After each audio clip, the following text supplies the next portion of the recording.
जय हिंद प्यारे बच्चों। आज हम लोग बात करते हैं प्रतिरोधों के श्रेणी क्रम संयोजन की। अगर आप कक्षा 10 में बोर्ड एग्ज़ाम की तैयारी इस बार कर रहे हैं और आपका एग्ज़ाम बहुत जल्दी होने वाला है, फरवरी के सेकेंड वीक से शायद स्टार्ट हो जाए, तो यूपी बोर्ड के एग्ज़ाम्स में अक्सर एक क्वेश्चन पूछ लिया जाता है विज्ञान के पेपर में।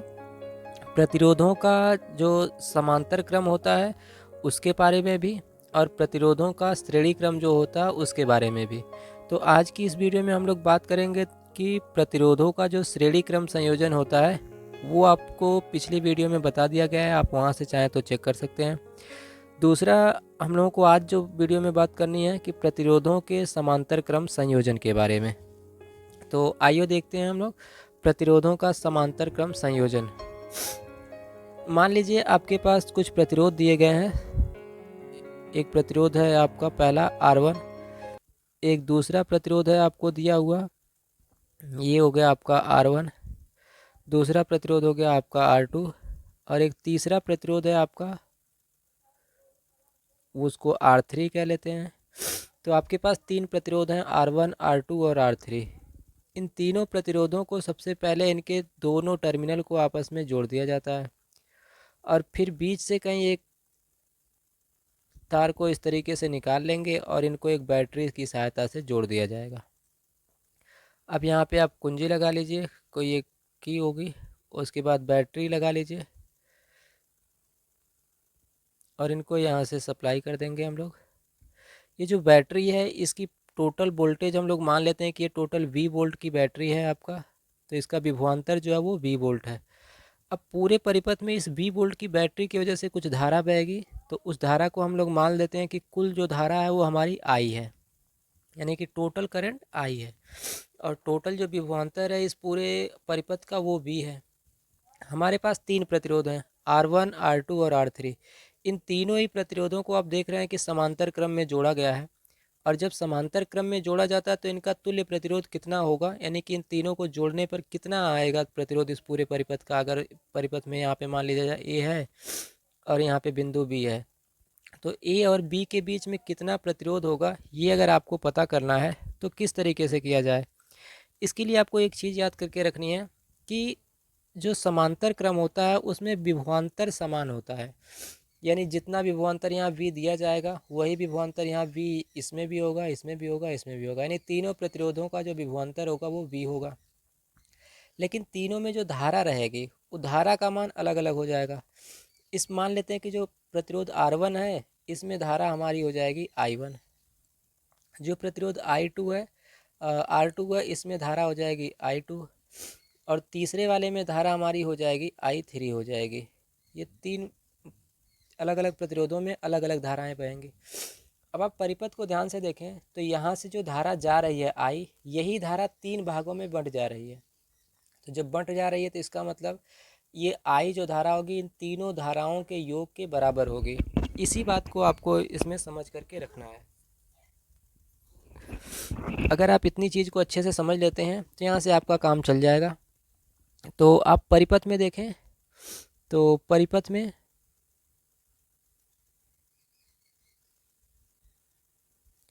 परिपथ में क्या दिखाया गया कि यहाँ से जो धारा आई है ये धारा आई बराबर किसके होगी, तो इन तीनों धाराओं के योग के, यानी कि I1 plus I2 plus I3, इन तीनों धाराओं के योग के बराबर होगी। अब आप भाई देखिए यहाँ ओम का नियम लगा दीजिए। ओम का नियम, ओम का नियम क्या कहता है, ओम का नियम बताया गया था V बराबर होता था I इंटू आर। अगर यहाँ से आप I का मान निकालें तो I बराबर क्या हो जाएगा, ये R इधर चला जाएगा भागे में, तो V बटे में हो जाएगा R, V बटे R। ये ओम का नियम कहता था। अब हम लोग जब यहाँ पे I1 है तो प्रतिरोध आपका देख रहे हैं R1 है, तो यहाँ I1 के जगह पे यहाँ R1 रख लेंगे। तो इस फार्मूले से आप आ जाइए, पूरे जो धारा है वो I है बराबर I1। तो जब I1 लेंगे तो ये धारा किसके बराबर होगी, मतलब यहाँ से विभवांतर तो सब में ही V रहेगा, लेकिन इनका प्रतिरोध तीनों अलग अलग है। तो I1 धारा जो प्रतिरोध R1 के साथ है तो यहाँ पे R1 आ जाएगा, प्लस दूसरी जो धारा I2 थी उसको देखेंगे तो V/R2 हो जाएगा, क्योंकि यहाँ पे प्रतिरोध I2 वाला है जो R2 है, प्लस यहाँ पे देख रहे हैं तो I3 जो धारा है, I3 के साथ साथ प्रतिरोध R3 है, तो यहाँ हो जाएगा V/R3। अब अगर हम लोग मान लेते हैं कि जो ये धारा कुल थी, इस पूरे परिपथ का विभवांतर V है, और पूरे परिपथ का मान लेते हैं कि जो ये आपका प्रतिरोध है वो R है। तो अगर पूरे प्रतिरोध R मान लिया जाए, तब क्या हो जाएगा, I बराबर हो जाएगा V/R। हमने मान लिया कि इस तीनों को जोड़ने पे जो आएगा वो R आएगा, तो R हो गया। अब यहाँ से V को कॉमन ले लीजिए, तो V कॉमन हो जाएगा, तो यहाँ से बचेगा 1/R1 plus 1/R2 plus 1/R3। अब यहाँ से V कैंसिल आउट हो जाएगा, बचेगा 1/R बराबर 1/R1 plus 1/R2 plus 1/R3।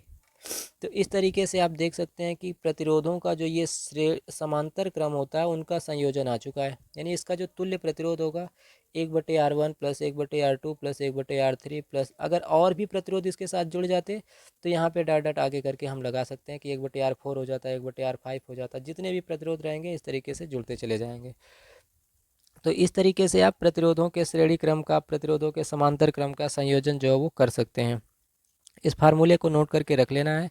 बस इसमें छोटा सा आपको बात याद रखनी है कि ये जो पूरे परिपथ की धारा I होती है, ये इन तीनों धाराओं के योग के बराबर होती है। बस इसी को आप दिखाएंगे, I बराबर I1 plus I2 plus I3, और ओम का नियम लगा देंगे। ओम का नियम जब लगाएंगे तो V बराबर IR होता है, वहाँ से धारा का मान निकालेंगे तो धारा बराबर V/R, प्लस I1 के जगह V/R1, I2 के जगह V/R2, I3 के जगह V/R3, और I जो था वो कुल अगर धारा है तो कुल धारा बराबर होगा कुल वोल्टेज बटे कुल प्रतिरोध।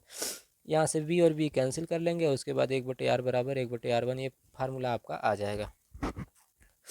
अब चलिए इस फार्मूले का हम उपयोग करके एक आध एग्जाम्पल देख लेते हैं, तो आपको अच्छे से समझ में आ जाएंगी चीज़ें।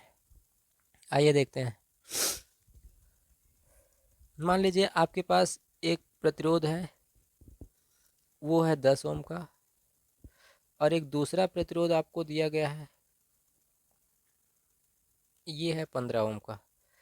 इन दोनों के बीच में अगर तुल्य प्रतिरोध आपको ज्ञात करना है तो कितना आएगा। इसको कैलकुलेट करने के लिए हम फार्मूला लगाते हैं कि हमारा जो तुल्य प्रतिरोध होता है वो 1/R होता है, बराबर किसके होगा, जितने भी प्रतिरोध हैं उनको जोड़ दीजिए। तो यहाँ R1 की जगह 10 है, तो फार्मूला होता था 1/R1 प्लस 1/R2। चूँकि यहाँ पे दो ही प्रतिरोध हैं तो हम दो प्रतिरोधों को ले रहे हैं। 1/R बराबर 1/R1 की जगह पे 10 यूज कर लीजिए, 10 प्लस, और ये दूसरा 15 है तो 1/15। इनको कैलकुलेट कर लेंगे तो 15 और 10, इनका एलसीएम हो जाएगा 30। 10 से भाग देंगे 3 बार, प्लस 15 से भाग देंगे 2 बार, ये हो जाएगा 5/30। इसको कैंसिल करेंगे तो आ जाएगा 1/6, यानी आर बराबर आ जाएगा आपका 6 ओम। तो इसका जो तुल्य प्रतिरोध आ गया आपका वो 6 ओम आ गया। अब एक चीज़ आपको बताते हैं थोड़ा सा शॉर्टकट में। अगर मान लीजिए कभी भी आपके पास दो प्रतिरोध दिए गए हैं, उनको जल्दी से अगर कैलकुलेशन करना है आपको तो क्या कर सकते हैं, अब इसी फार्मूले को थोड़ा सॉल्व कर लीजिए। तो यहाँ से क्या होगा, इस फार्मूले का यहाँ मल्टीप्लाई कर देते हैं, इसका यहाँ मल्टीप्लाई करते हैं।